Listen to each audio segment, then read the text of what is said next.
Muy buenos días y gracias por acompañarnos en esta importante mesa de conversación de Espacio Food and Service. Hoy los hemos convocado a esta reunión digital para hablar sobre esta nueva normalidad tras la reapertura de restaurantes y bares en España. Y para ello hemos invitado directamente desde Europa a dos importantes referentes de la industria gastronómica internacional, ambos chilenos, para que nos cuenten en detalle su experiencia, los aforos y las estrategias comerciales post pandemia. Nos referimos a Carlos Pascal, chef chileno y fundador de Kitchen Club Madrid y Kitchen Club Santiago. Hola, Carlos. ¿Qué tal? ¿Cómo están? Gracias por la También nos invitación. acompaña Javier Aranguis, director general de Papa John's Pizza en España. Muchas gracias, Javier. Gracias, Juan Pablo, y muchas gracias por la invitación. Bueno, muchas gracias a usted. Buenas tardes también en España, así que estamos con algunas horas de diferencia. Y también nos acompaña el director comercial de Espacio Food and Service, Andrés Ilavaca. Bienvenido, Andrés, gracias por acompañarnos. Y me imagino que quieres darle una bienvenida a tus invitados. Bueno, de partida, en primer lugar, se agradece la buena disposición de colaborar y compartir la experiencia de ambos con esta industria que ha sido muy golpeada en el último tiempo, y para nosotros como Espacio Food and Service, que ustedes seguramente la conocen como la feria alimentaria más relevante de la región, es sumamente importante el poder colaborar, compartir experiencias de lo que está pasando afuera, porque ustedes llevan 3 meses más o menos, o 2 meses antes que nosotros, y ciertamente lo que viene, parte importante de lo que ustedes están viendo, va a pasar en Chile. Así que para nosotros es un grato honor el que poder compartir experiencia, y se agradece la buena disposición. Juan Pablo, todo suyo. Muchas gracias, Andrés. Bueno, para entrar en materia, quiero contarles que a pesar de que muchos hoy día son los restaurantes y bares de Europa que ya han reabierto sus puertas con protocolos y estrictas normas de seguridad, muchos otros aún no dan licencia a esta nueva normalidad. Y nos surge en Chile entonces estas dudas si esto se debe a consecuencias económicas, a un modelo que aún está en ensayo y error, o una realidad que no es la que vemos en los medios internacionales. Y queremos conocer, obviamente, desde la experiencia de Carlos y Javier, qué ha pasado en España tras este desconfinamiento y saber si en Chile podemos seguir patrones similares a lo que está ocurriendo allá. Y comienzo contigo, Carlos, brevemente, para que nos cuentes respecto a qué ha pasado, por ejemplo, con Kitchen Club Madrid durante estos meses, las clases, los eventos, y cómo han enfrentado esta pandemia y sobre las estrategias que han debido implementar para sustentar el negocio. A ver, primero un poco como resumiendo en qué es lo que ha sido estos meses de paréntesis, ¿no? Lo primero que yo creo que, como a todos los que estamos en esta industria, lo primero que nos dio fue como una parálisis así completa, ¿no? No sabíamos por dónde arrancar, no teníamos idea cuáles eran los tiempos, y un poco esa es la primer crisis, y quizás en nuestro caso, no sé, en algunos habrá durado menos, para nosotros fue como lo más duro, la incertidumbre. Después de eso viene como un segundo proceso, que es el análisis de nuestra propia empresa. Entonces, primero poner en valor si es que íbamos por buen camino, y si eso va a dar la primera señal, si es que el día que se llega a pasar todo esto, si es que vale la pena luchar para llegar a retomar eso que estábamos antes. Nosotros teníamos la suerte de que íbamos, la verdad, súper bien en términos de trabajo, estábamos contentos con lo que estábamos haciendo, en términos financieros, en fin. La empresa estaba súper sana en ese sentido. Entonces vimos que valía la pena. Y en ese análisis creo que también es súper importante saber cómo uno está financieramente, cuál es tu realidad también laboral, con la gente con que estás trabajando, cuáles van a ser tus condiciones, y ver, digamos, todos los temas legales de cómo sustentar este negocio, negociar con tus arrendadores, posibilidades de financiación, porque sabemos que este tiempo va a ser duro. Entonces, el segundo periodo básicamente es como un análisis y un periodo financiero.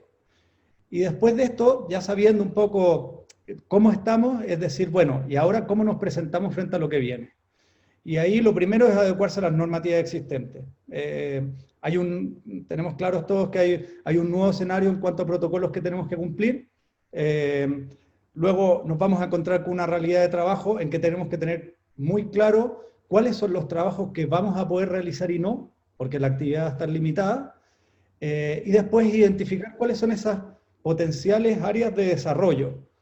Por ejemplo, no voy a poder hacer, en mi caso, un evento de 150 personas, pero sí voy a poder hacer pequeños cursos. Entonces, enfocarse en los diferentes puntos que uno tiene, porque cada restaurante, cada negocio de hostelería es un mundo en sí, ver cuáles son las fortalezas y cuáles podemos potenciar.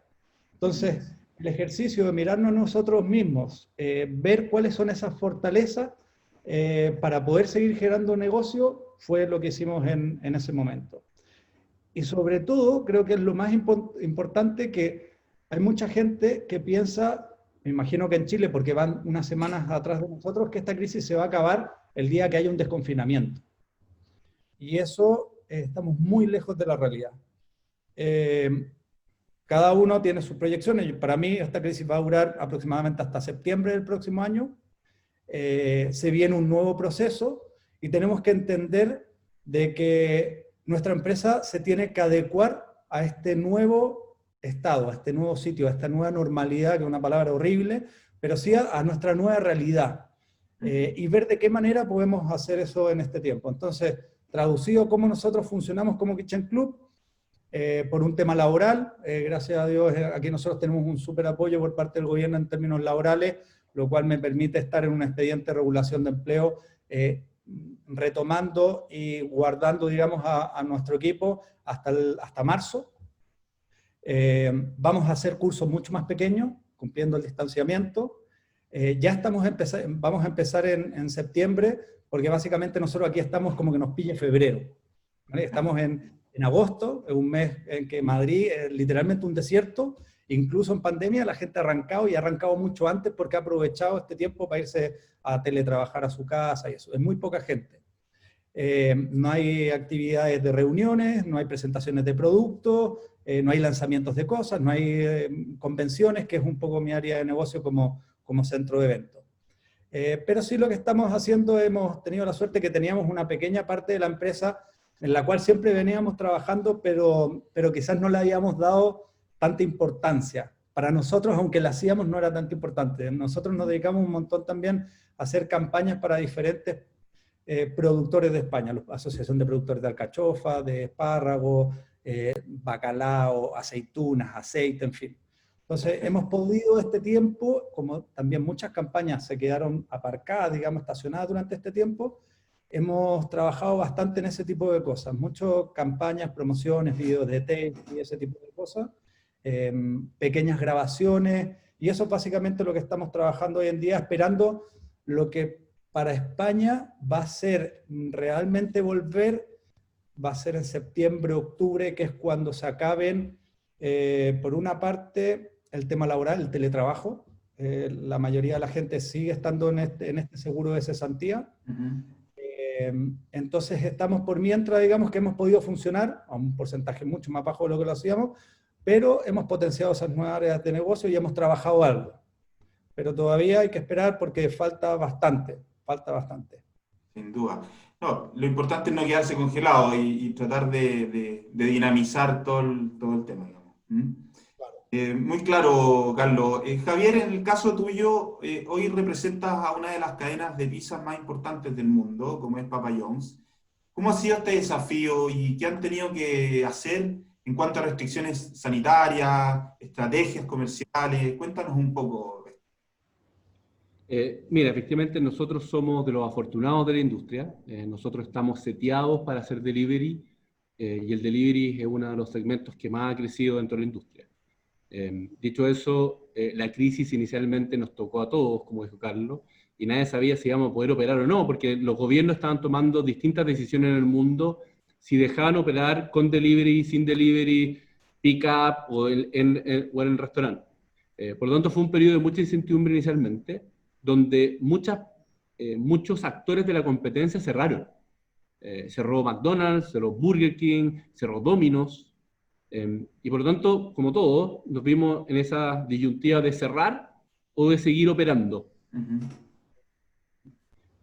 Había muchos incentivos también a cerrar, porque estaban estos expedientes transitorios de empleo, que es como la AFC en Chile, donde tú podías básicamente congelar los contratos laborales. Por lo tanto, muchos tomaron esa decisión de congelar eso y congelar los arriendos y estar básicamente congelados hasta que esto dure. Nosotros decidimos lo contrario, nosotros decidimos operar, lo que tiene otras complejidades asociadas. Por un lado, desde el punto de vista de las personas, la gente tenía mucho miedo inicialmente para operar. Entonces tuvimos que hacer un trabajo con los equipos, también tomando las medidas sanitarias y los resguardos sanitarios para que ellos sintieran la confianza que no se iban a contagiar trabajando con nosotros. Y para eso fue clave la relación. Nosotros sí tenemos un sindicato acá. Fue clave la relación con el sindicato. Ellos entendían que todos estaban cerrando, de que había que cuidar el empleo, de la compañía necesitaba seguir operando para poder proyectarse en el futuro. Y por lo mismo, el sindicato fue un actor muy importante. Nosotros incluso enviamos una carta conjunto con el sindicato, explicándole las medidas, lo que queríamos hacer. Y la gente de verdad se alineó mucho y se puso la camiseta y fueron a trabajar. Tuvimos muy pocas bajas, solamente en algunos locales puntuales tuvimos problemas. Y al final el equipo se arremangó y tuvimos unas semanas con mucho trabajo, muchísimo trabajo, porque no estaba Domino's, no estaba McDonald's, no había nadie, éramos muy poquitos los que estábamos operando. Entonces, eso fue desde el punto de vista de las personas. En la operación fue cumplir todos los requerimientos sanitarios e ir un poquito más allá, ir anticipándonos incluso. Fuimos de los primeros que sacamos el efectivo. Fuimos los primeros que tuvimos delivery sin contacto. Y obviamente higiene en los locales full. Y yo diría que las personas, y eso un poco quiero que es lo que va a pasar también cuando vuelvan los restaurantes a operar, las personas tienen un poco de temor y entienden que la limpieza es importante. Y por lo tanto, en este caso las personas lo hacen solos. O sea, las tiendas van a estar más limpias que nunca. Porque las personas saben que es importante para su salud también que se conserve un nivel de higiene tipo quirúrgico.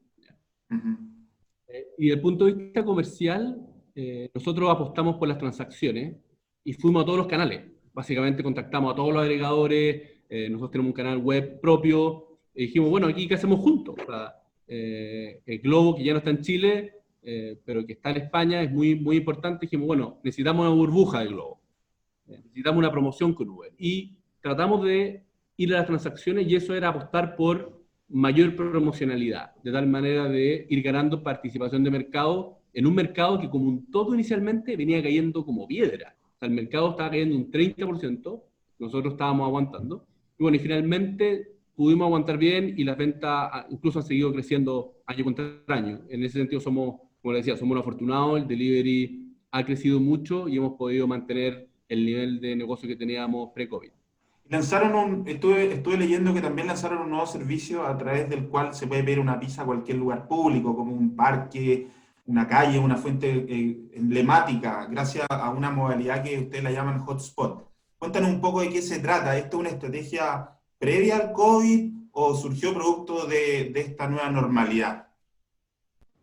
Mira, dentro de este dinamismo comercial, uno toma todas las herramientas que tiene y todos los pipelines de cosas que tiene. Era algo que nosotros teníamos presupuestado lanzar después, ¿ya? Donde había un desarrollo tecnológico asociado también, que no estaba listo, pero que estaba avanzado.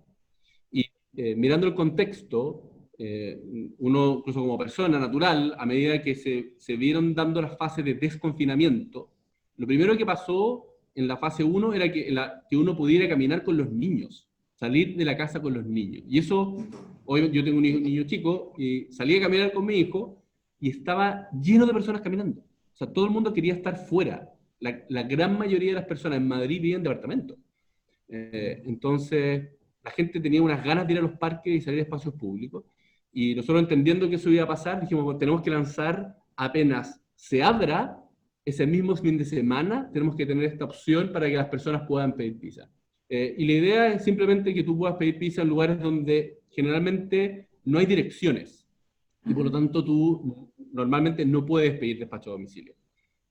Y diría que al final ha sido una experiencia entretenida, tiene sus dificultades porque a veces es difícil encontrar a las personas, pero era básicamente tratar de estar cerca de los consumidores, de las comunidades que todos querían estar en los parques y nosotros también queríamos estar ahí.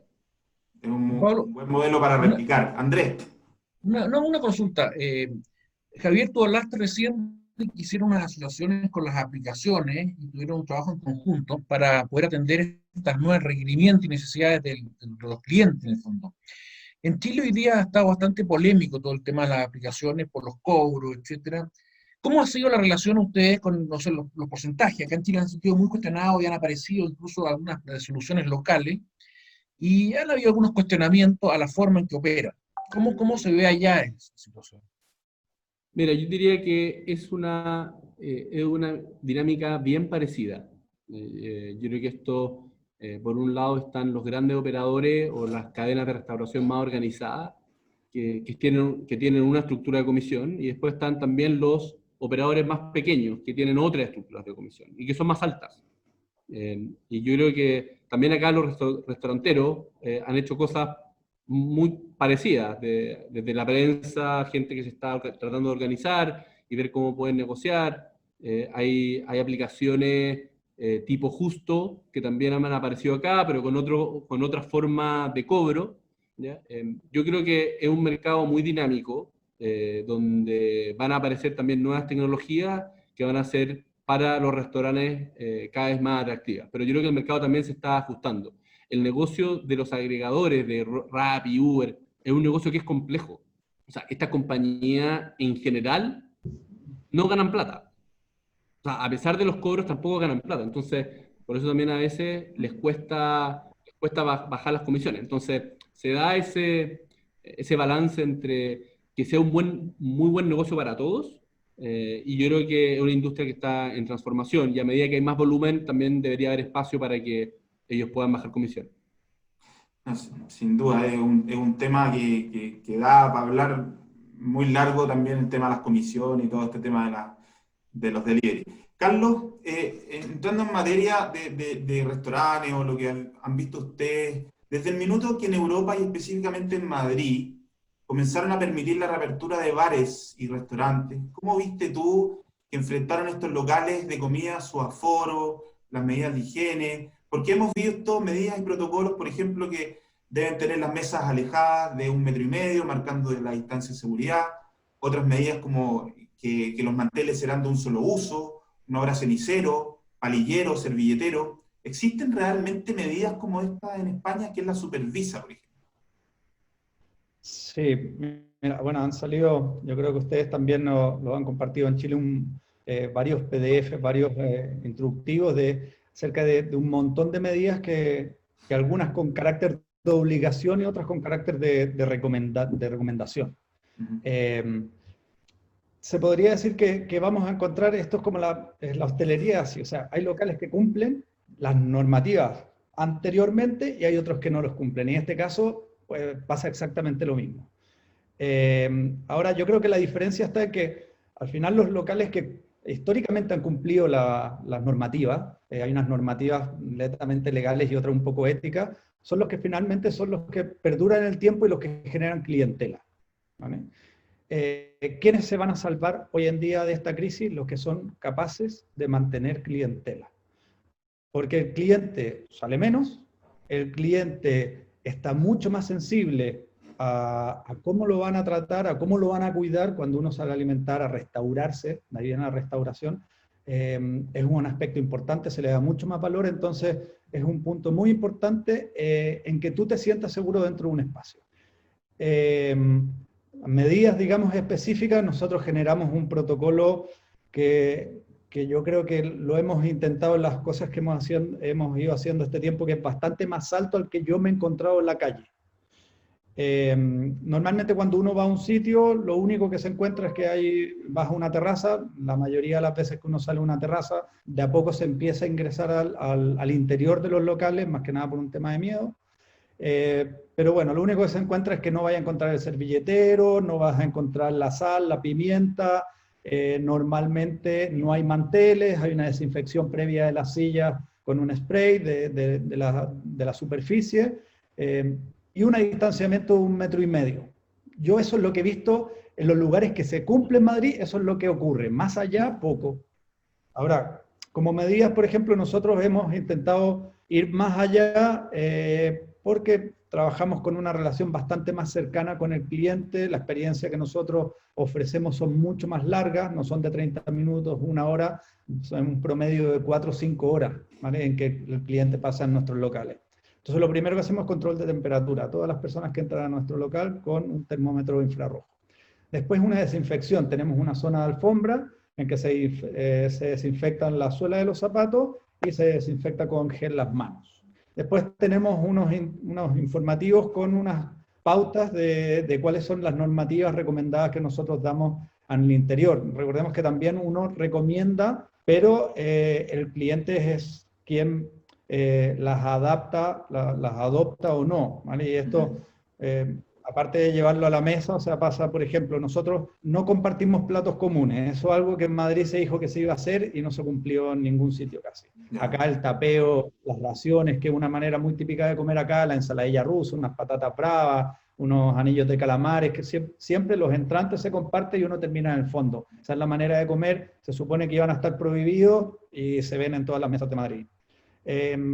Luego, por nuestra parte, hemos intentado también, porque como decía antes, cada negocio es un mundo, limitar al máximo el contacto entre el cliente y el servicio de sala. Entonces, somos los mismos cocineros los que servimos las mesas.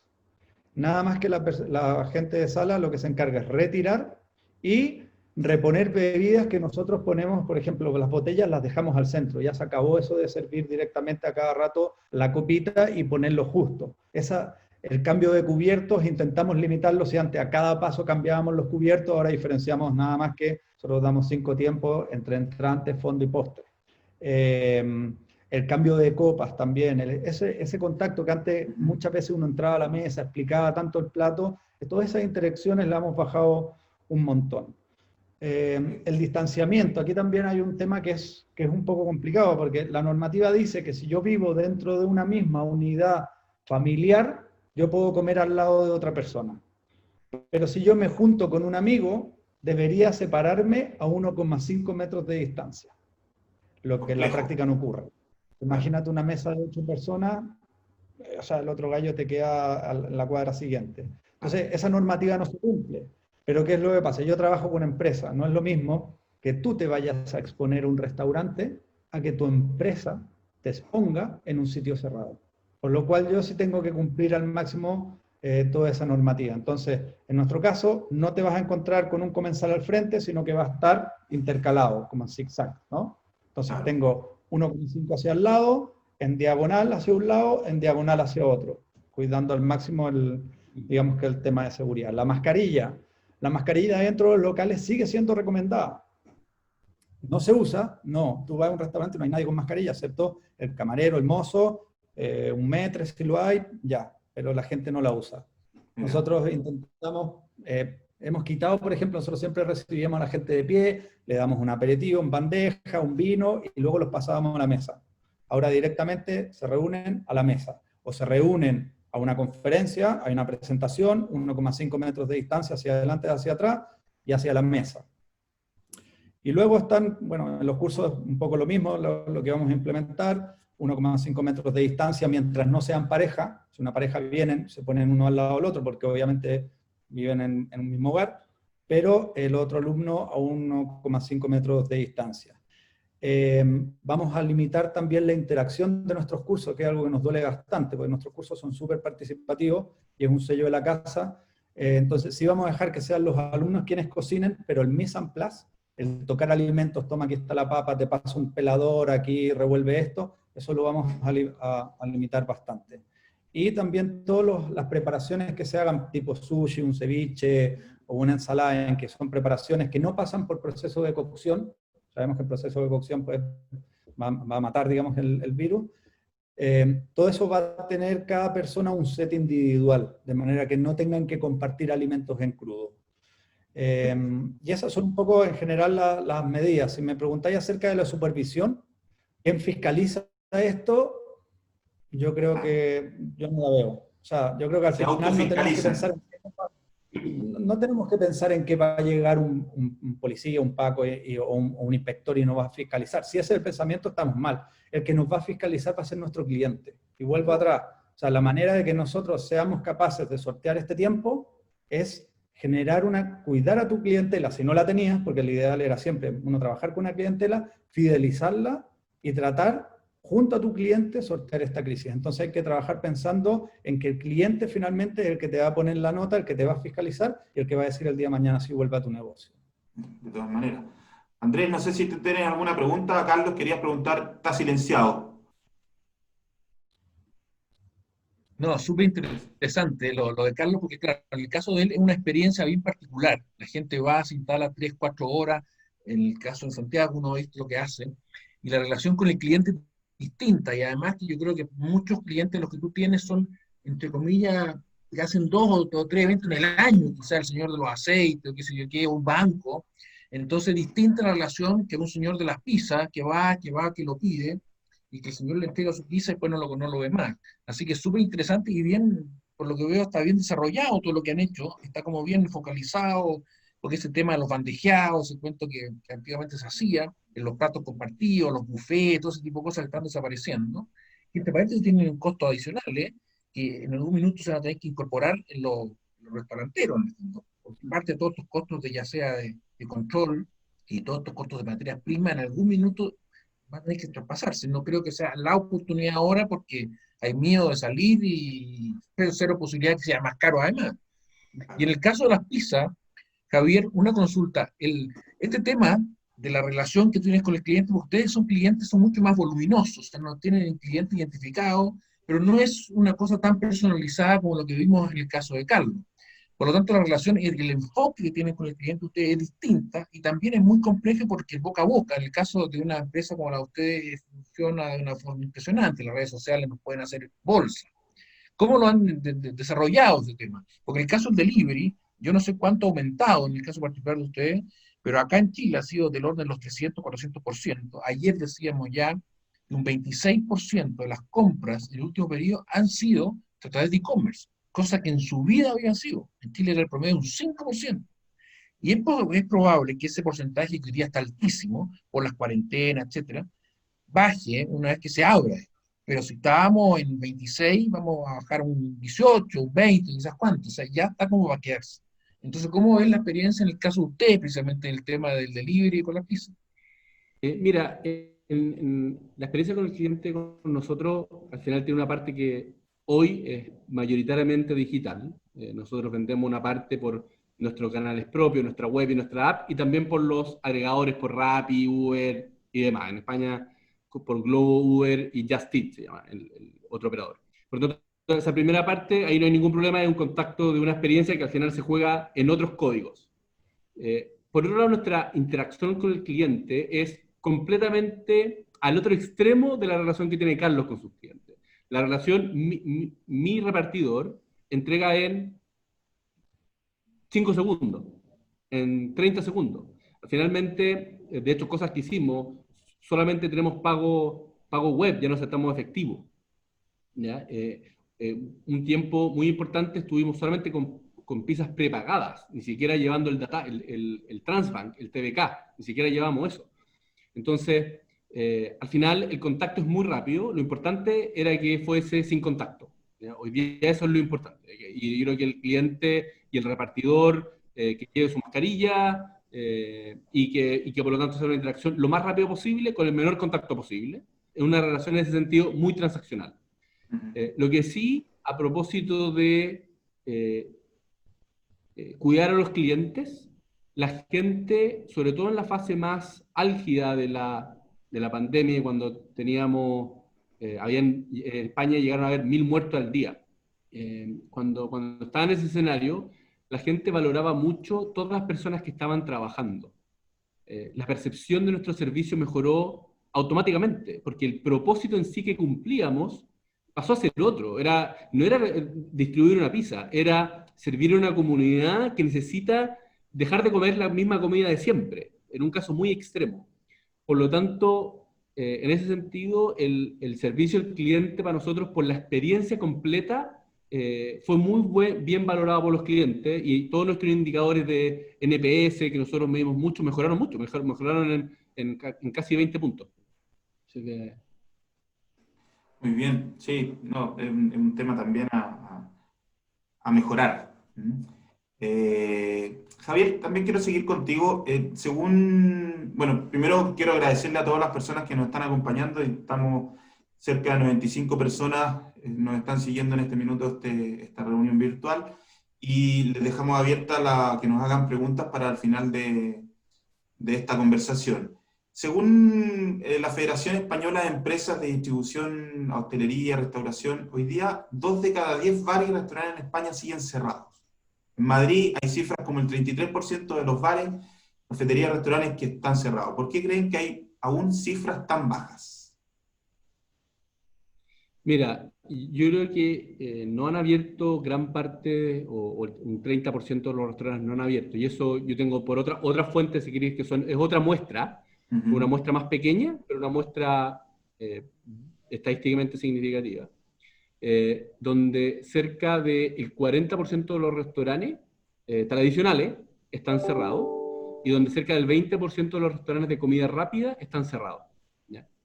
Y eso, ¿por qué? Yo creo que hay dos factores que yo creo que lo explican, o tres factores.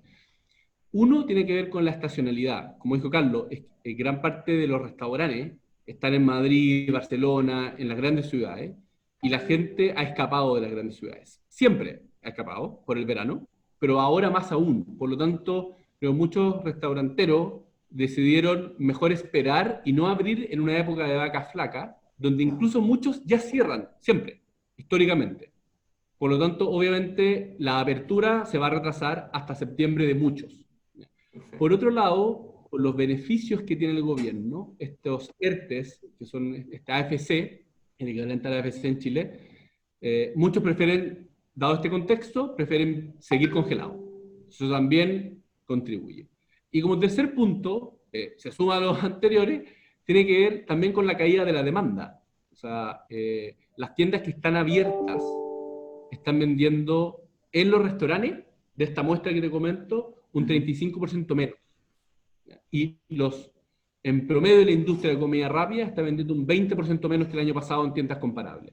Por lo tanto, hay una caída fuerte de la demanda que se da, yo creo, principalmente, porque también lo hemos vivido nosotros, es porque hay un grupo de gente que todavía tiene miedo y que no quiere ir a comer a los restaurantes. Nosotros, en nuestro canal Dine-In, la gente que va a comer pizza, que generalmente no es nuestro core, no es lo principal que hacemos, pero se ha visto muy reducido todavía. Y eso, obviamente, para otras cadenas donde es más grande, representa mucho más, una parte más importante de su negocio. Y eso ha hecho que las caídas sean mucho más grandes y que no logren compensarlo con lo que ha aumentado el delivery que tú decías, Andrés. O sea, el delivery sí ha crecido. El delivery ha crecido entre un 30 y un 50% en restauración.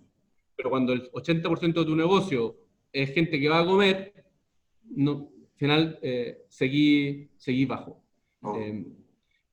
Por lo tanto, la situación en ese sentido es una situación que es dramática en muchos casos, porque los descuentos de la renta ya llevamos un periodo importante de meses desde marzo, y también las familias o la persona mayor o las personas que son dueños del inmueble tampoco pueden seguir ad eternum dando un descuento importante. Yo creo que todos nos hemos sentado a negociar y todos hemos negociado con el sector inmobiliario y todos han entendido que la situación es compleja y que las rentabilidades son peores, pero eso hace principalmente que los restaurantes no hayan abierto y bueno, las expectativas tampoco es que algunos no reabran.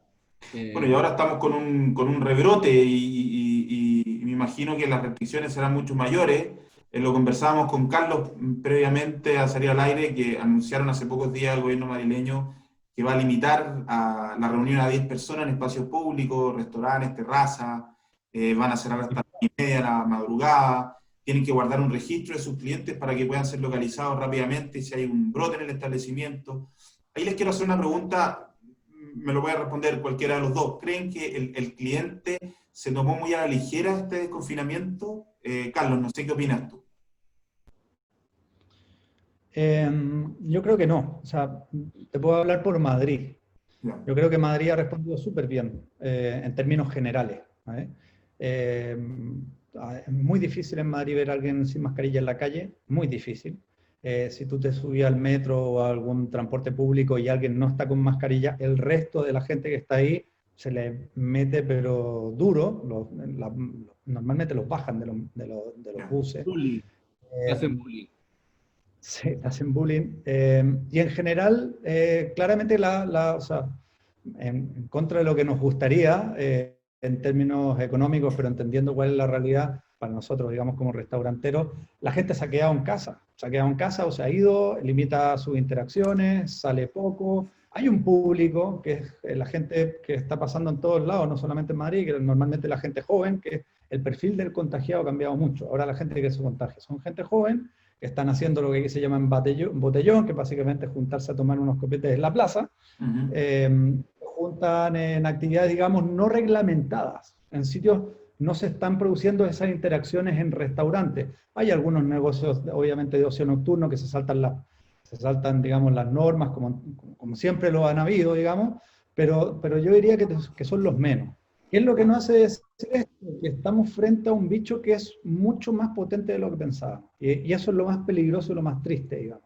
Porque tomando todas las medidas que se tomaron en Madrid, llegando a reducir al 0,2 la transmisión, a tener prácticamente 0 contagiados diarios, y que de repente esto vuelva a explotar de un minuto a otro, estamos diciendo de que vamos a tener que convivir, ¿vale? O sea, va a ser imposible neutralizar el COVID.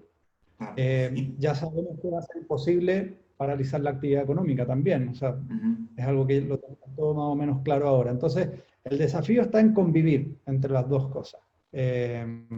Y a eso hay poco más que hacer, digamos, que seguir cumpliendo las normativas por quienes somos los que nos dedicamos a la hostelería, al ocio, en fin, porque está ahí y hay poco más que hacer, digamos. Solamente de todas maneras, Javier, Javier, ¿tú qué opinas que también tienes una visión más global, más general de lo que ocurre en otros países de Europa? El cliente que va a las terrazas, a lo mejor no en Madrid, como lo especificábamos, se volvió loca cuando le dijeron estamos desconfinando y empezaron a ir a tomar a los bares, cosas así. ¿Qué visión tienes tú de eso? Mira, creo que, yo creo que la gente, como dice Carlos, está con mucha conciencia al respecto, y el tema de la mascarilla visualmente es lo que más llama la atención. Pero también hay unas contradicciones bien vitales, que la gente anda con la mascarilla, camina en la mascarilla en la calle, se sienta en el restaurante y está sin mascarilla y a veces no está a 1,5 metros de alguien. Entonces, yo creo que todavía hay cierto nivel de algunas contradicciones y que la gente, por otro lado, quiere salir, quiere estar en la playa, y uno ve las playas y en muchas partes, no solamente en España, sino en otros lados de Europa, se vieron aglomeraciones en las playas, ¿ya? Y eso creo que también está en la naturaleza humana, que los riesgos, a medida que no nos tocan directamente a nosotros y que ya han pasado un par de semanas, uno comienza a olvidarlo. Pero como dice Carlos, este bicho es muy complicado y parece que se va a encargar de recordarnos que está presente, y este rebrote que tenemos no pinta nada bien. O sea, los últimos datos de Madrid, de Barcelona, son datos que podrían ser equivalentes, no en el número de muertos, pero ni tampoco tan lejos de cuando se declaró el estado de alarma en España. Entonces, la verdad es que si esto se proyecta así, donde la gente está en el verano, la gente en el verano en sí es un momento de sociabilización muy importante. Y por lo tanto, el panorama para septiembre yo creo que es complejo en España, y desde el punto de vista económico también ya hay poco espacio fiscal, hay poco espacio para las empresas tampoco, para seguir aguantando un encierro como el que vivimos. El encierro en España ha sido mucho menor que el encierro en Chile. O sea, la situación de Chile es mucho más compleja en términos de plazos. El cierre total de la actividad en España duró 2 semanas. O sea, la construcción paró 2 semanas solamente. El resto de las actividades seguían trabajando en teletrabajo. El comercio fue lo que paró principalmente en España. El comercio, la restauración, pero las otras cosas seguían funcionando en general. Entonces, bueno, la situación en Chile yo creo que en ese sentido tiene un mayor nivel de complejidad y esperemos que seamos capaces de controlarlo. Sí, Yo pues, diría que una de las grandes, a propósito de los factores del el ocio nocturno hoy día es la principal fuente de brotes. ¿Ya? Y ahí yo creo que las autoridades acá cometieron un error. Expuesto es muy fácil verlo, ujú. porque gente joven con alcohol en una discoteca que tenía Eso unos podría. sillones a las 12 de la noche, pero a las 3 de la mañana esos sillones, imagínate No, dónde estaban. no, claro, no ¿no? había Oye, respeto por nada. y complementando lo que estábamos hablando, hoy día precisamente en la prensa sale que han habido comunicados informativos de distintos países en torno a España, donde recomiendan no visitar. O sea, te hablo desde Finlandia, Dinamarca, Bélgica, Inglaterra, Francia, donde dicen no visiten España en estos momentos porque el rebrote es muy fuerte. No. En Israel fue fuertísimo la segunda vuelta. Entonces, evidentemente, como hablaban ustedes, este bicho que no sabemos dónde va a mutar, cómo va a cambiar, etcétera, es tremendamente impactante. En el caso de España, hablábamos que el 13% del PIB está relacionado con el turismo y se ha visto impactado violentamente. Más de 1 millón de personas, salía hoy en el diario, Mm. casualmente, habían perdido su empleo el primer trimestre. O sea, son datos bastante poco esperanzadores en el fondo. Y este Claro. segundo rebrote es como preocupante, ya sea para nosotros como chilenos, que estamos recién como una etapa bajando en este minuto como la primera etapa de este tremendo golpe, y tenemos que ver qué va a pasar ahora que estamos recién liberados en el caso de la ciudad nuestra hoy día, ayer. Oye, Andrés, respecto a eso, algunas fechas que me gustaría compartir. Nosotros entramos en la fase 1, que es el equivalente a la fase de transición en Chile, exactamente hace casi 9 semanas. ¿Ya? O sea, 9 semanas después del desconfinamiento inicial, ¿ya? Comenzamos a tener rebrotes. El sector de restauración, sobre todo los restaurantes, en las primeras 5 semanas abrieron los que abrieron. ¿Ya? Y después, en las últimas 5 semanas, no ha abierto casi nadie. ¿Ya? Al final como que se llegó a una estabilidad en los restaurantes que estaban abiertos. Eh, por lo tanto, las próximas semanas, y pensando también en nuestro sector, donde todavía quedan muchas fases para que podamos abrir los restaurantes, hacer consumo en los locales, porque con un 25% de aforo, No, yo creo que nadie va a abrir. Que no No, es mejor tener el boliche de cerrado. Entonces, todavía queda un buen tiempo para abrir, mucho y riesgo. cuando abramos, probablemente yo creo que va a pasar algo parecido a lo que ha ocurrido acá, donde también hay que pensar que el teletrabajo, ¿ya?, está cambiando muchas cosas. Sobre todo para nosotros, el local que está en Providencia va a vender mucho menos, porque va a haber mucha menos gente circulando, mucha menos gente va a ir a trabajar físicamente, y eso va a impactar mucho. En Madrid incluso, los precios de las viviendas dentro de Madrid, dentro del eje, bajaron de precio, porque la gente no quería saber de lo independiente de estar en la mejor calle de Madrid, los arriendos comenzaron a bajar un poco. Pero sin embargo, afuera de Madrid, que son donde hay más casas, los precios se han mantenido. Entonces, va a haber como incluso esto puede afectar cómo se desarrolla la ciudad en el tiempo, No, y claro, eso también nos va a afectar cómo nos desarrollamos nosotros en la industria. de todas maneras. Aquí hay una pregunta muy clave que le quiero hacer a Carlos. En España, por ejemplo, se habla mucho de los nuevos proyectos gastronómicos que se iban a poner en marcha previo al COVID y que quedaron obviamente congelados. Eh, Me lo podría imaginar también que ocurre o que ocurrió en Chile. ¿Crees que esos proyectos salgan del horno, por así decirlo, de alguna manera en los próximos meses? ¿Y qué sabes tú de eso? A ver, yo creo que hay muchos proyectos que se van a replantear y se van a atrasar. O sea, la mayoría de los grandes proyectos están financiados por grandes grupos también y tienen una espalda, digamos, un músculo financiero que los va a permitir de cierta manera arrancar. Ahora, claramente se van a postergar. O sea, primero hay diferentes razones. Lo primero es que no hay turismo. Madrid es una ciudad turística impresionante. O sea, el 20% de la gente que visita España, su primera razón para visitar España es la gastronomía. Entonces, ya eso es un público gigante. El puerto de entrada es Madrid. Todo el mundo quizás no viene en 7 días, pero pasa 1, 2, 3 días en Madrid, multiplicado por la cantidad de gente es tremendo. Para darte un ejemplo, el otro día tenía que hacer una producción, que estábamos haciendo una aceituna y necesitaba comprar un abanico.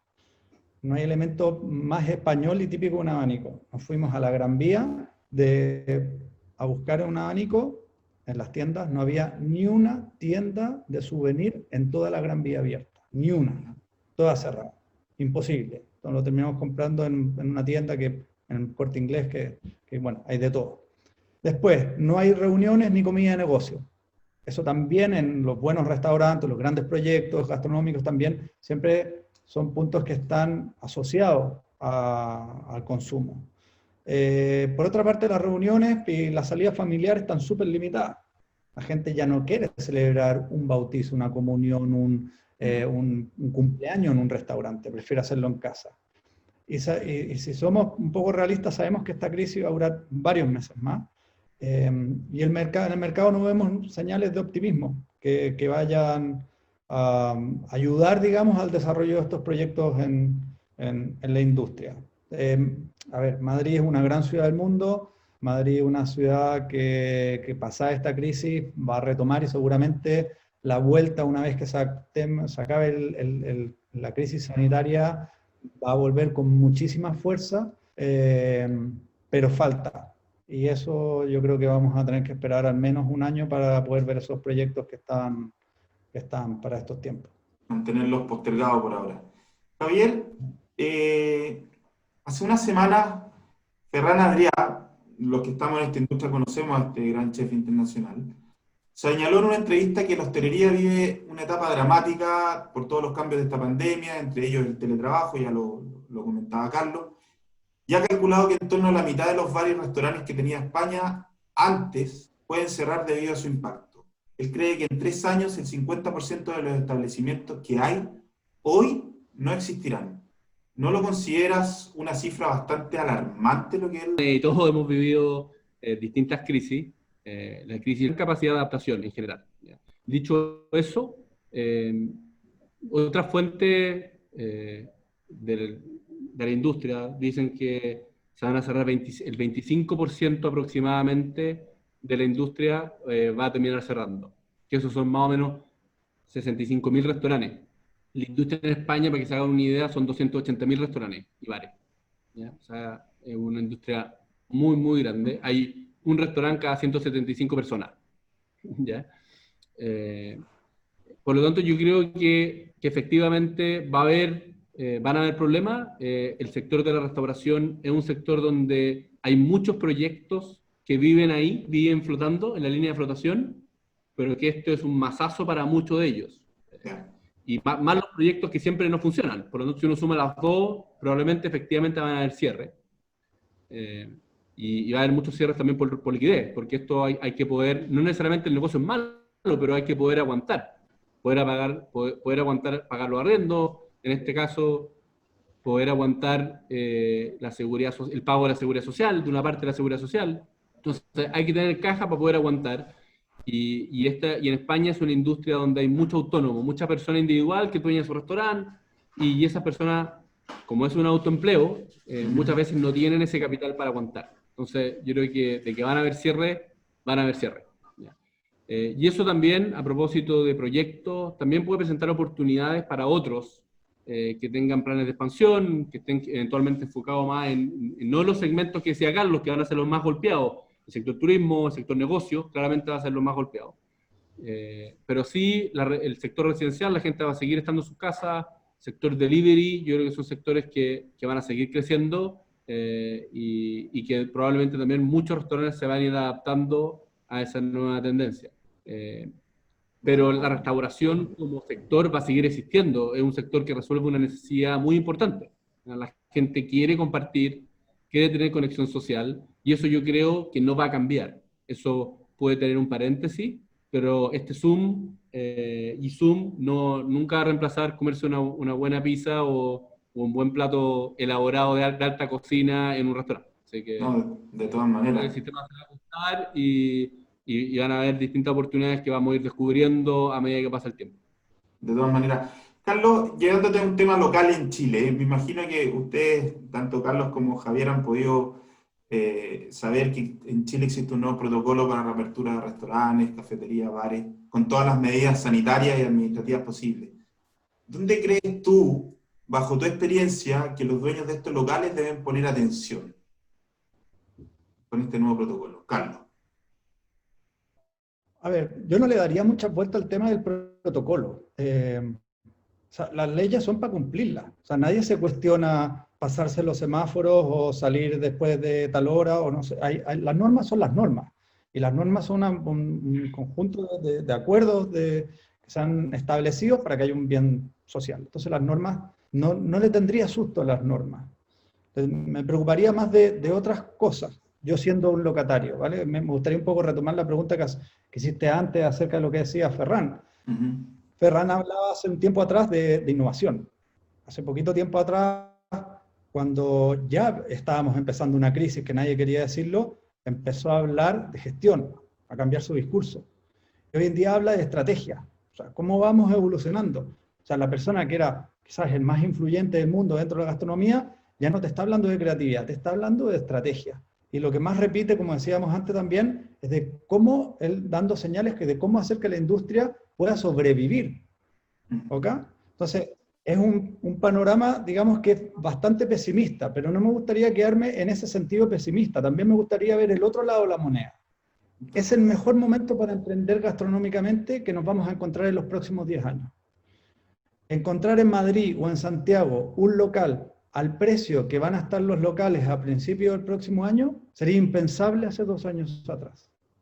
Hoy en día no había ni siquiera locales en Madrid. Es que ya no es que eran caros, es que no quedaban locales para agarrar. Si tú eras un cabro que eres joven y te das cuenta que el sector está absolutamente copado, digamos, por estos grandes referentes que tienen, digamos, tomados el mercado, el pulso del mercado, es muy difícil competir entre ellos. Entonces también se abren unas grietas, primero para encontrar local, segundo, para encontrar un montón de clientes que han perdido esos referentes que eran sus gurús, por decir. Un cliente que va a estar mucho más propenso a ver, después de todo este aburrimiento, nuevas propuestas. Va a haber facilidad en el sentido también de que los nuevos cocineros, en mi caso, van a poder encontrar cosas que de otra manera sería imposible en el mercado como es hasta hace unos años atrás. Las mismas patentes, encontrar en Santiago una patente de alcoholes era imposible.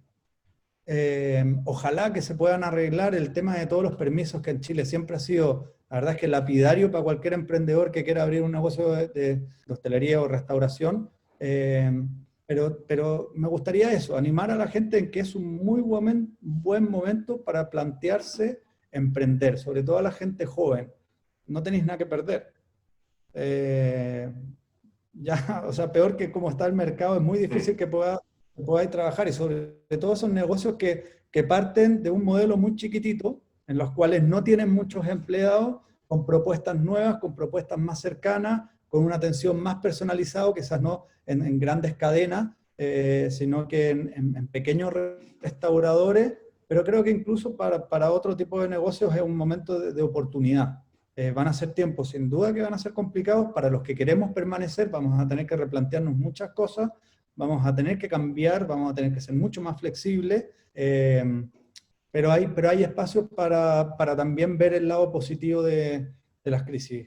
Yo partí, por lo menos en mi experiencia, en el año 2010, acá en España, partí en el 2008 con un pequeño proyectito, el 2010 abrí Kitchen Club, en la peor crisis que hay en España, que hubo en España, en los últimos tiempos, excepto esta que dicen que es peor que la pasada de cualquiera. Pero cuando todo el mundo te decía, ¿pero cómo? ¿Cómo se te ocurre arrendar un local ahora? Y la verdad es que me fue el crecimiento en los primeros años con la peor crisis, con una idea fresca, con buena idea, con muchas ganas de trabajar, fue espectacular. Entonces, valoremos esos espacios también. O sea, no nos quedemos solamente con las cosas que hay malas, que hay muchas. O sea, hay que estar atentos, hay que estar súper alerta, pero también a toda esa gente que se planteaba emprender, que es un buen momento para hacerlo ahora. De todas maneras, bajo en las crisis están las oportunidades, así como lo hizo Javier con estos delivery en las plazas, etcétera. Javier, hoy día los grandes restaurantes de delivery en Chile están, por ejemplo, en los malls. Bajo tu experiencia y hablando también de este protocolo, ¿en qué se deben fijar estos dueños de locales? ¿En qué deben poner atención, por ejemplo? Mira, yo diría que el primer golpe hay que fijarse en los equipos de trabajo. Probablemente el volver a trabajar, el volver a enfrentarse al virus en teoría y en la realidad, es algo que hay que administrarlo, no hay que dejar que se administre solo, ¿ya? Y para eso hay que comunicar, hay que tener protocolos, hay que comunicar los protocolos, hay que hacer sentir a las personas que están en un lugar seguro para trabajar, porque si no, no van a ir. Ujú. También hay que pensar que nosotros en la industria el sueldo mínimo es generalmente lo que uno paga, y también ni siquiera a veces es un contrato full time, por lo tanto, a esa persona joven, que obviamente hoy día el trabajo es algo que se valora mucho, eh, pero hay que darle esas medidas de seguridad mínima y que lo sientan, y eso hay que hacerlo de una forma planificada. ¿Ya? Lo otro, yo creo que, como dice Carlos, la regulación está para cumplirla, pero también hay espacios de innovación que van a hacer que las personas recuerden esta experiencia de una manera distinta. Un amigo me contaba, no necesariamente de un food court, pero me contaba que fue a un restaurante y en vez de poner, como algunos restaurantes lo hacen, simplemente poner una wincha para decir que esta mesa no se puede ocupar, sentaron un oso de peluche. Y para decir que, oye, este lugar no se puede ocupar, hay un oso y está reservado por el Está oso. reservado, claro. ¿Ya? Después también acá hay algo que lo están haciendo todos, o sea, por lo tanto ya no es innovación, pero gran parte de los operadores, sobre todo de comida rápida, están teniendo códigos de QR, donde uno acerca el celular y te redirige directamente a un menú o a una página web. ¿Ya? Creo que esa es probablemente una oportunidad para el futuro, donde no se van a imprimir más cartas. Yo creo De que todas después va a maneras. estar el código QR y nos vamos a ahorrar todo lo que significa ese gasto en papel. Yo creo que en ese sentido hay que ser exigente y hay que cumplir de forma creativa las medidas. Yo diría que algo que sí se está usando para los patios de comida o que están usando las cadenas de fast food es que ponemos una especie de un acrílico, ¿ya? Que lo está usando casi todo el retail, un acrílico que hace que no haya un contacto directo entre el cajero y el cliente, y después el producto se deja por el lado, sin contacto. Entonces, Perfecto. es algo que es bueno anticiparse, porque estas son demandas donde generalmente no existe una industria que haga eso, o hay industrias muy chiquititas, por lo tanto es bueno anticiparse y comenzar a comprar desde ya y no esperar a, oye, el día antes de que abrimos, comenzar a comprarlo. Yo creo que eso sí, son pequeños detalles que aportan una sensación de confianza para el cliente y también para los trabajadores. No, de todas maneras, sin duda. Vamos a abrir ahora las preguntas, porque ya estamos más o menos en la hora, así que vamos a abrir las preguntas que nos han llegado hasta ahora.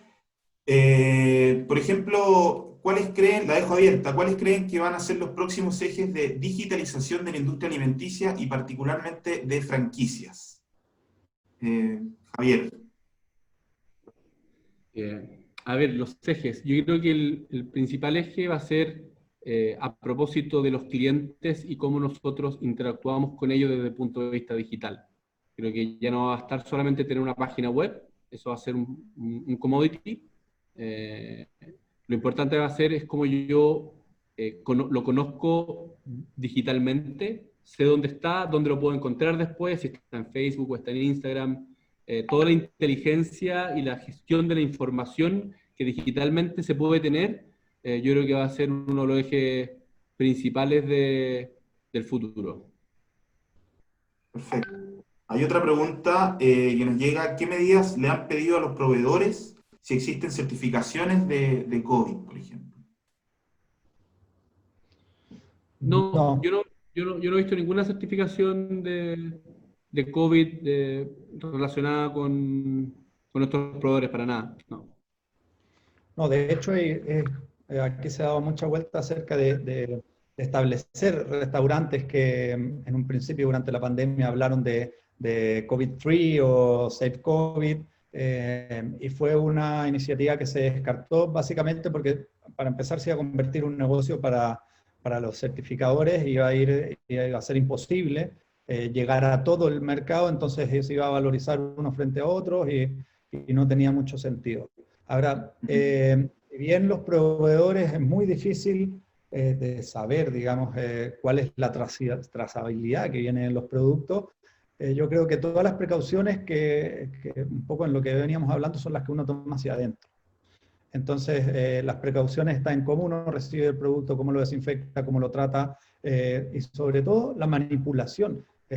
Cómo ese producto, ¿no? Desde que llega a nuestro local, qué superficie toca, la contaminación cruzada, de quién lo opera, de las superficies que se operan. O sea que ahí está el tema más complicado. Antes se hacía mucho como hincapié en que lo que duraba el virus en la superficie, que en el acero, que en un alimento, y hoy en día parece que eso ha ido disminuyendo bastante. Creo que es algo bastante más directo y personal. Entonces, desinfectando los productos, quitando las bolsas, quitando los embalajes, y también lo que es súper importante, que nos va a obligar la nueva gestión a comprar de otra manera. Ya no compramos una vez a la semana, ni compramos cada 15 días. La compra cada vez empieza a ser, sobre todo en los restaurantes, más cotidiana. Entonces tiene que ser un proceso constante. De todas maneras. Otra de las preguntas, la Unión Europea inyectará muchos recursos económicos para afrontar esta crisis, a diferencia de Chile. Esto trae consecuencias económicas muy negativas que claramente afectan a la restauración y el turismo. ¿Ustedes cómo visualizan la situación en Chile? Mira, yo como les comentaba anteriormente, yo creo que la situación de Chile es compleja porque no solamente enfrentamos una pandemia, sino que una crisis económica que venía arrastrada y una crisis política, y por lo tanto creo que hay una dificultad mayor. En Europa, por un lado, tiene la Comunidad Europea, España tiene la Comunidad Europea como banco, básicamente, que imprime euros y que puede permitir planes de estímulos fiscales muy grandes. Y también la seguridad social está implementada de una manera distinta y que le da una seguridad distinta también a los trabajadores. Por lo tanto, el consumo en ese sentido está más resguardado. Yo creo que a propósito de retiro de la AFP, que ya es una realidad, eso sí va a ser un estímulo de corto plazo al menos, vamos a tener un problema en el futuro, pero va a ser un estímulo de corto plazo para el consumo. Mis amigos ya me han contado que los Walmart y Cencosud ya están instalando los televisores en las cadenas de supermercados. Y nosotros incluso en Chile hemos visto un aumento de la demanda, que yo creo que también porque la gente sabe que va a tener más plata, va a tener liquidez, que hoy día la gente no tiene plata. Y por lo tanto eso es algo que va a reactivar la economía de corto plazo. Yo creo que va a ser así, porque sabemos que no va a ser un 10, va a ser más de un 10%. Así que De todas maneras. va a haber bastante liquidez dando vuelta. Les hago la última pregunta porque nos quedan muchas preguntas en el tintero, la verdad que todas muy interesantes. Se las hago a ambos. Una de las críticas que se han hecho en estos últimos días en España, según lo que se lee en los medios de economía, es que los precios en varios restaurantes han subido. ¿Ustedes cómo ven esto y qué consecuencias puede traer esto? Carlos. Yo no lo veo Así. así, ¿ah? No, de hecho, creo que la lucha por captar al cliente hace que los precios se han estado estancando e incluso han bajado. Sobre todo, obviamente que en la alta gastronomía, al no tener ese cliente extranjero, al no tener esas comidas de negocio que se pagan con tarjeta, han tenido que estar más comedidos. Pero también a mí, con la misma gente, digamos que trabajamos en el mismo rubro, yo he visto que los precios han bajado, te podría decir que fácil un 30%, en arriendo de espacios, incluso hasta el 50% de lo que eran previo a esto, en arriendo de equipos técnicos, en todo lo que tiene que ver, digamos, quizás en el sector más catering, eventos, ese tipo de servicios ha bajado muchísimo porque la industria está parada al 80%.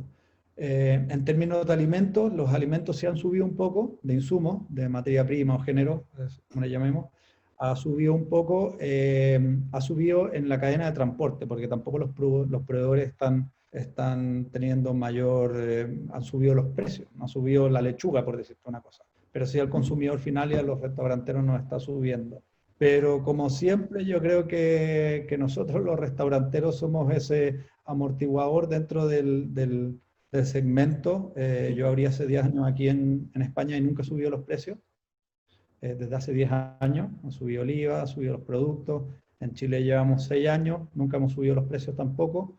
Y no creo que tampoco esté el momento para hacerlo. O sea, el peor momento para subir los precios ahora.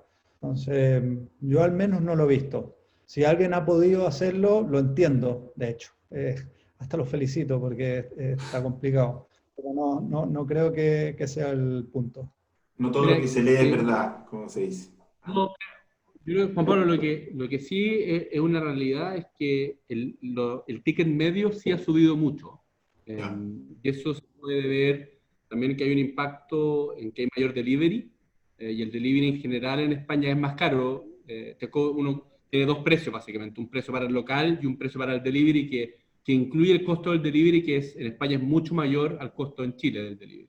Por lo tanto, ahí hay algo que está afectando al subir el ticket medio, y muchas veces la gente se confunde si es ticket medio es porque, oye, subir el precio para el mismo segmento o no. ¿Ya? Quizás por ahí viene también esa estadística. Yo he visto en la industria más organizada e incluso en los agregadores que hay una mayor actividad promocional. En general hay menos peces en el mar y hay que ir a pescarlo, y para eso una promoción muchas veces es lo que los trae a tu casa. Entonces, yo creo que hay una actividad promocional que hoy día es más importante que nunca. Siempre hay que ser inteligente en hacerlo en algunos segmentos específicos, no hacerlo en toda la carta, hacerlo en algunos productos en particular, para que la gente sensible a precio vaya a esos productos, y la gente que prefiere elegir pague full price. Hay alguna estrategia de pricing que uno puede tomar para que no te pegue tanto en tu estado de resultados, pero hay que ser realista. Hoy día el consumidor tiene menos ingreso y va a buscar obviamente las mejores ofertas. Yo creo que también en algunos segmentos específicos, quizás el bar del barrio, donde hay poca competencia, donde el convenience es lo que marca, eventualmente ahí también hay oportunidades que han usado algunos dueños en subir los precios medio euro, un euro, y eso al final representa un porcentaje de 5 o 6% de aumento de la carta. Así que... Sí, bueno, oportunidades, innovación, esas quizás son las palabras que hay que tomar en esta época. Para finalizar, le quiero dar la palabra a cada uno de ustedes a modo de conclusión, que nos cuenten un poco sus planes para el resto del año, y por supuesto el 2021. Y después tenemos la palabra de Andrés también, que va a hacer algunas conclusiones finales. Javier, comienzo contigo. Mira, nosotros, a propósito de aprovechar las oportunidades, estamos en eso. Nosotros creemos que la industria del delivery es una de las grandes oportunidades que existe en el sector de restauración, en Chile y probablemente también en España y en el mundo, y nosotros estamos en ese sector. Por lo tanto, como decía Carlos, hoy día hay locales que antes no estaban disponibles y que nosotros queremos aprovechar para poder seguir creciendo. Hoy día en España operamos 67 locales, por lo tanto tenemos un recorrido importante y queremos aprovecharlo, y también queremos invitar a subfranquiciados que puedan operar con nosotros en España. Por lo tanto, vemos que van a haber oportunidades, que tenemos que seguir invirtiendo en tecnología, va a ser un factor diferenciador de nosotros. Y que vamos a poder pasar esta crisis relativamente bien. Afortunadamente estamos en la parte del sector menos tocada, así que vemos el futuro con mucho optimismo a pesar del contexto. Muchas gracias, Carlos.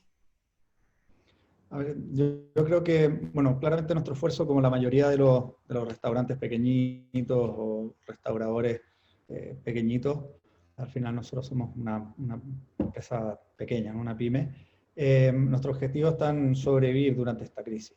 Ahora, la miramos con optimismo en el sentido de que vemos que el mercado está súper complicado y nosotros nos sentimos afortunados en que hemos sido bastante cautos en nuestro pasado, digamos, con el tema financiero y digamos que nos pilló bien preparado la crisis. Entonces, eso ya es de una enorme suerte viendo cómo está el mercado. Creo que hicimos el trabajo financiero de ajustes, de cuidar, de generar una estrategia, lo cual nos tiene tranquilos y confiados en que vamos a poder sortear esta crisis, cosa que ha sido un proceso, ¿eh? Porque al principio la verdad es que como al estar paralizado y el miedo que teníamos era lo más terrible, que no te deja moverte un poco, y ahora lo enfocamos con bastante más optimismo y de hecho con ganas, porque como decíamos, las crisis son oportunidades y también nos ha hecho darnos cuenta que podríamos haber hecho mejor en ciertos casos. Y tenemos ganas de mejorar, tenemos ganas de seguir creciendo. Entonces, la verdad es que dentro de todo este ambiente y toda esta realidad, lo vemos, como decía pues Javier, con optimismo, ¿vale? Con optimismo dentro de nuestras proyecciones. Y sobre todo, yo creo que siendo sincero, como todo el mundo, con ganas de que pase. Sabemos que va a durar harto, va a durar un año, pero aparte de como restaurantero, también quiero hablar como cliente. Quiero volver a una barra y tomarme una caña y estar abrazado con los amigos y quiero vivir esa hostelería, esa restauración, quiero vivirla y también quiero vivirla no como cliente, decía, pero también como trabajador. El objetivo sobre todo es aguantar con el equipo, aguantar con el concepto, sostener nuestros locales, nuestros espacios y poder, ojalá, en cuanto antes, sabemos que no va a ser rápido, lo tenemos súper claro, pero como sueño, ojalá en cuanto antes podamos volver a trabajar como lo estábamos haciendo antes. Así lo queremos todos, de todas maneras. Andrés, te doy la palabra para que quieras opinar algo o despidas a tus invitados también. Bueno, en primer lugar, agradecer la generosidad de la conversación. He visto un par de chats por ahí donde precisamente la gente agradece la claridad de los conceptos y el querer transmitir de primera fuente, empresarios chilenos, su experiencia sin egoísmo. Es un tema súper relevante. Otro tema súper importante, el que vi, el tema del manejo de la información, que hablaba Javier, tremenda oportunidad, el Big Data, conocer bien nuestros clientes, penetrarnos. Se agradece el optimismo que ustedes presentan. Ustedes representantes, en este caso, una empresa internacional y otro un empresario. El optimismo con que ven el futuro. Y el futuro y el presente cercano, en el fondo. Eso se agradece mucho porque acá en Chile hoy día está complejo. Entonces, el transmitir esas oportunidades que ustedes ven, que el día de mañana es un buen método de emprender, es tremendamente respetable. El tema de cumplir las normas, eso es el desde. Y ustedes lo manifiestan como emprendedores, como empresarios, y esto es para todos. Entonces, al final del día, tenemos grandes oportunidades que hay que saber enfrentar y que tenemos que copiar el gran entusiasmo que ustedes nos manifiestan. Y, insisto, agradezco la buena oportunidad para que sus colegas chilenos sientan que tenemos un futuro más esperanzador. Así que les reitero mi agradecimiento y estaremos en contacto en España en algún minuto tomándonos algunos copetes por ahí, yo no sé, Ojalá. una jarra, no sé cómo le llaman ahí. Una caña, una cañita. Una caña. Muy bien. Bueno, Andrés, Así Juan Pablo, y es. muchas gracias por la invitación, ¿eh? Y saludos a todos allá en Chile. No, gracias a usted, bueno, y a nuestros amigos que nos siguieron. Este webinar va a estar grabado, lo vamos a subir en la próxima hora a nuestras plataformas, así que todos pueden verlo. Agradeciendo a todos que nos siguieron detenidamente y todos esperamos que en Chile esta reapertura se haga de la manera más positiva y cuanto antes podamos recuperar, como hemos dicho, no solo lo financiero, sino también lo anímico y las ganas de seguir adelante. Así que les mandamos un abrazo grande a todos. Nosotros como Espacio Food Service nos volveremos a encontrar en una instancia muy pronto. Así que agradecido a todos, que tengan buena tarde en España y a seguir adelante. Chao. Adiós, nos vemos. Chao. Amigos, Chao, chao. gracias. Gracias.